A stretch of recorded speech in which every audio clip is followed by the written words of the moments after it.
કદવાલ વડોદ ખાતે એએપીની પરિવર્તન સભામાં ધારાસભ્ય ચૈતર વસાવાએ આપી હાજરી.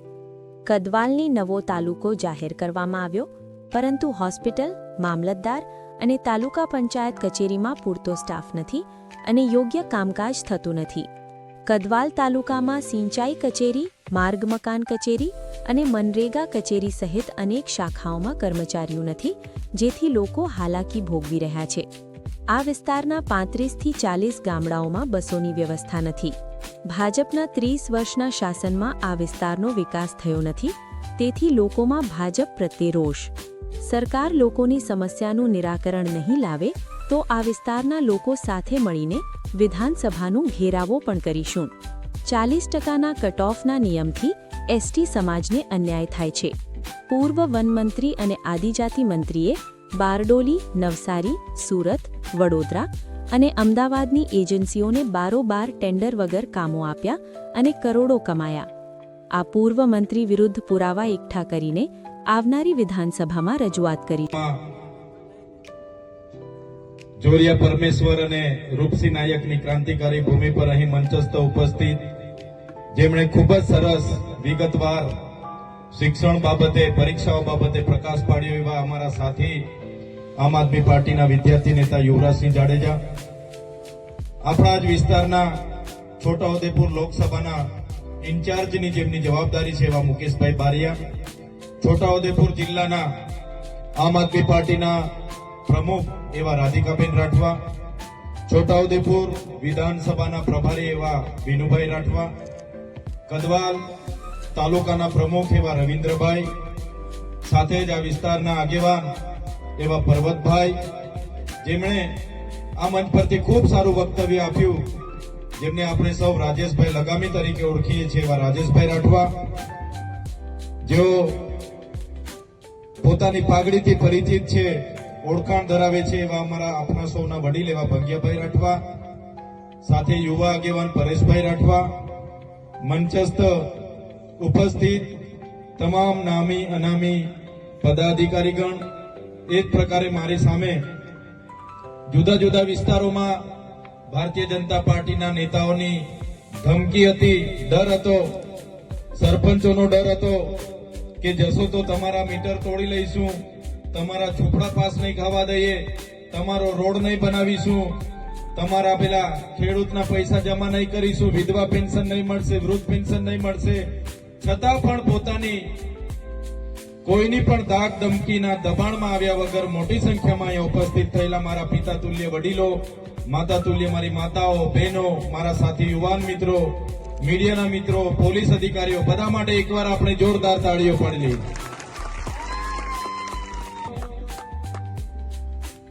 તમને બધાને ખબર છે કે જે પ્રકારે આપણા દેશ પર અંગ્રેજોનું શાસન હતું, એના પહેલા પણ ઘણી મુગલોએ પણ 500 થી 700 વર્ષ શાસન કર્યા. બીજી ઘણી બહારની અનેક જાતિઓના અતિક્રમણો થયા, આક્રમણો થયા, અને આઝાદીના લડતમાં બધા જ લોકોએ પોતપોતાનું યોગદાન આપ્યું.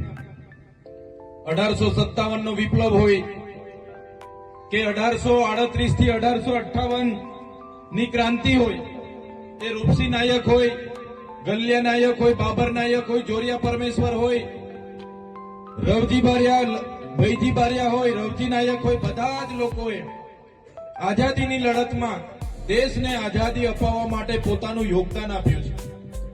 તમે જોયું હશે ઇતિહાસમાં આપણા આદિવાસી ક્રાંતિવીરોના ગૌરવશાળી ઇતિહાસને સ્થાન નથી મળ્યું.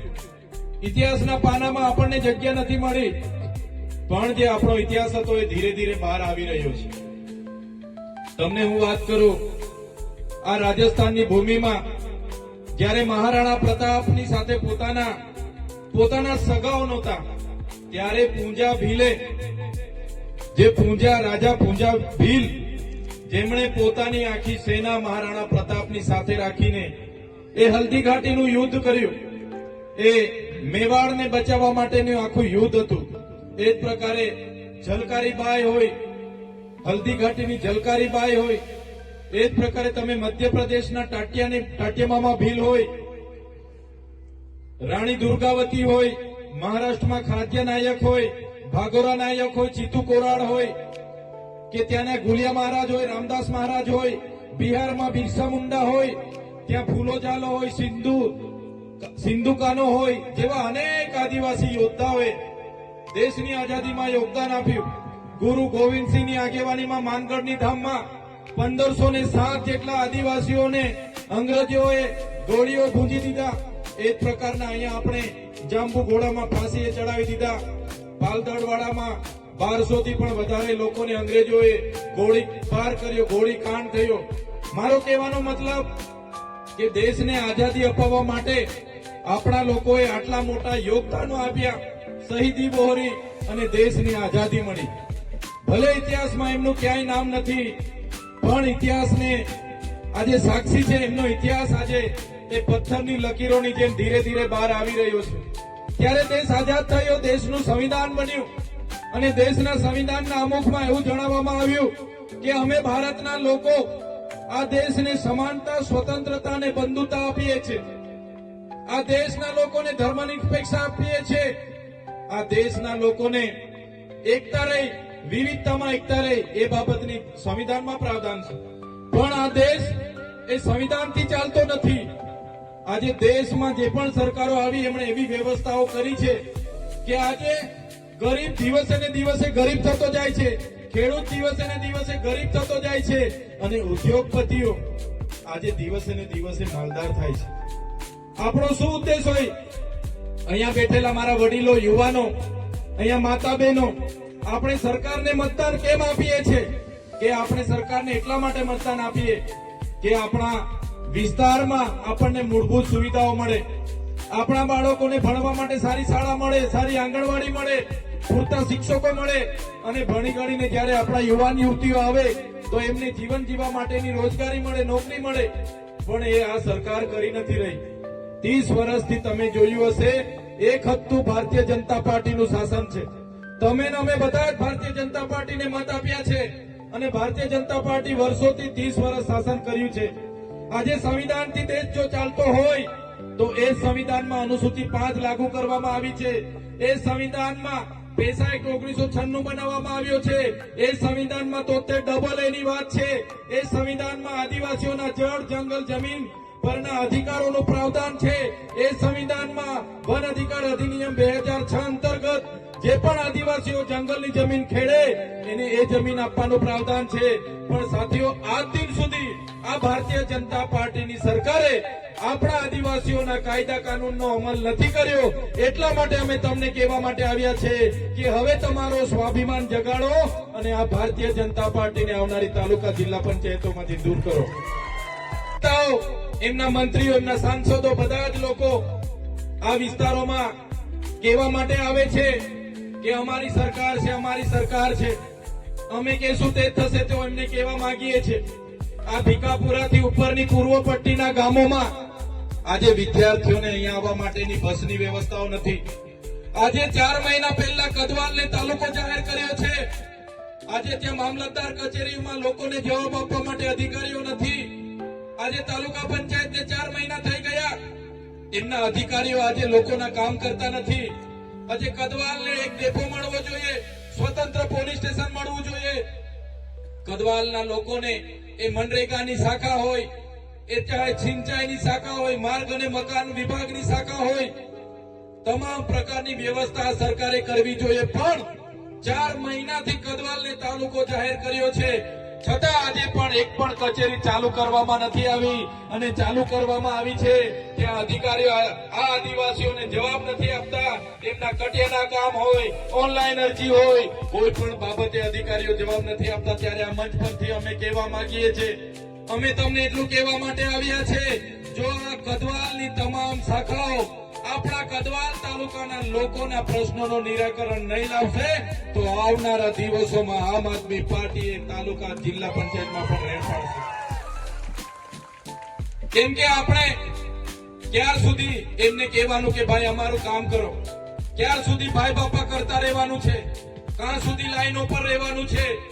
એટલા માટે તમને અમે કહેવા માટે આવ્યા છે, હવે તો તમારો સ્વમાન જગાડો, હવે તો તમે બોલતા થાવ. આજે તમે જોતા હશો અમે હોય કે અમારા મંચ પર બેઠેલા તમામ આગેવાનો, વિડીયો તમારા મોબાઈલમાં પણ આવતા હશે. અમે આ બધા જ આગેવાનોના ચહેરા તમે જોઈ લેજો. અમે હર હંમેશ લોકોના અવાજ બનતા છે, લોકોના પ્રશ્નોની રજૂઆત કરીએ છીએ. અને એક બાજુ ભાજપના નેતાઓ તમે જોજો, એ એમનું કામ કરતા હશે, એમના બંગલાઓ બનાવતા હશે, એમની મોટી મોટી ગાડીઓ લાવવા માટે પૈસા ભેગા કરતા હશે, કોન્ટ્રાક્ટના કામો કરતા હશે, માટી ખોદતા હશે, પુલ ખાઈ જતા હશે, રોડ ખાઈ જતા હશે. થાય છે કે નથી થતું? આજે નળ સે જલની યોજનામાં એક એક ગામમાં 70-80 લાખ રૂપિયાનો આ લોકોએ ખર્ચો કર્યો. નળ સે જલમાંથી પાણી આવે છે ભાઈ, બેનું પાણી આવે છે નળમાંથી. આ ભાજપના લોકો એમાં કોન્ટ્રાક્ટર હતા, એમણે પાઇપો તો દાટી દીધી, પણ પાણી ક્યાંથી લાવવાનું, નળમાંથી પાણી ક્યાંથી આવશે એની કોઈ આયોજન કર્યું નથી. અને નલ સે જલમાં જો કૌભાંડ કર્યું હોય તો એ ભારતીય જનતા પાર્ટીના ચૂંટાયેલા નેતાઓના લીધે આજે આ વિસ્તારમાં કૌભાંડ થયું છે. ક્યારે કોઈનાથી ડરવાનું નહીં, સત્યની વાત ખુલ્લેથી કરવાનું. અમારા ઘરના હશે, અમારા બાળકો હશે, અમારા માતા પિતા હશે, અમારા પરિવારને પણ અમે કહીને નીકળીએ છીએ. ત્યારે સાથીઓ, આપણા અધિકારો મેળવવા માટે આપણે જ્યારે પણ સત્તાની વાત હોય ત્યારે જ્યારે પણ અધિકારોની વાત કરીએ છીએ ત્યારે 78 વર્ષ થઈ ગયા. આ લોકો ગૌરવ યાત્રાઓ કાઢે છે, અમૃત મહોત્સવો કાઢે છે, પણ આપણને બંધારણમાં આપેલા આજ દિન સુધી કોઈ પણ કાનૂન લાગુ નથી થયો. ત્યારે હવે આપણે જાગવાની જરૂર છે. વધારે વિશેષ હું વાત નથી કરતો, સમય વધારે થયો છે. પણ આજે તમે અહીંયા આવ્યા છો ત્યારે બધા જ મારા વડીલ મુરબ્બીઓ, મારા સંતો મહંતો, મારી માતાઓ, મારી બહેનો, મારા ભાઈઓ, બધાને અમે વિનંતી કરવા માટે જ આવ્યા છે કે બહુ થયું. હવે 30 વર્ષ આપણે લાવ્યા છે.